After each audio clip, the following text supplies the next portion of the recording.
నైరుతి బంగాళాఖాతాన్ని ఆనుకుని లంక తీరంలో కేంద్రీకృతమైన దిత్వా తుఫాన్ భారత్ వైపు దూసుకొస్తోంది. గడిచిన 6 గంటల్లో 10 కిలోమీటర్ల వేగంతో తుఫాన్ కదులుతోంది. రేపు తెల్లవారుజాముకు తమిళనాడు, పుదుచ్చేరి, దక్షిణ కోస్తాంధ్రలకు చేరుకునే అవకాశం ఉంది. దీని ప్రభావంతో చిత్తూరు, తిరుపతి జిల్లాల్లో అక్కడక్కడ వర్షాలు కురిసే అవకాశం ఉంది.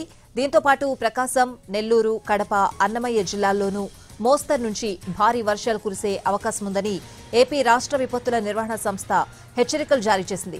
పలుచోట్ల ఫ్లాష్ ఫ్లడ్స్ వచ్చే ప్రమాదం ఉందని హెచ్చరించింది.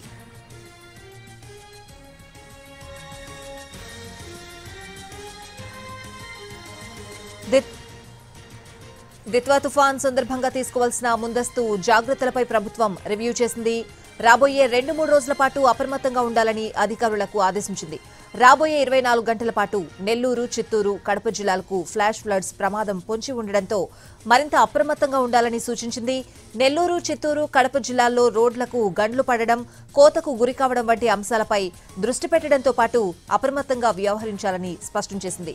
ఫ్లాష్ ఫ్లడ్ కారణంగా కాలువలు, వాగులు, వంకలు పొంగిపొర్లే ప్రమాదం పొంచి ఉన్న క్రమంలో రహదారులు, వంతెనలపై అప్రమత్తం చేసేందుకు హెచ్చరిక బోర్డులు కూడా ఏర్పాటు చేయాలని ఆర్ఎండ్బీ శాఖ ఉన్నతాధికారులకు ఆదేశాలిచ్చింది.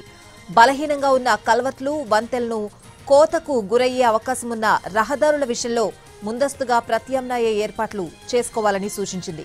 తీవ్ర గాలులతో రహదారులపై విద్యుత్ స్తంభాలు, చెట్లు పడిపోవడం ద్వారా రాకపోకలకు అంతరాయం కలగకుండా వెనువెంటనే వాటిని తొలగించేందుకు తగిన ముందస్తు ఏర్పాట్లు చేయాలి.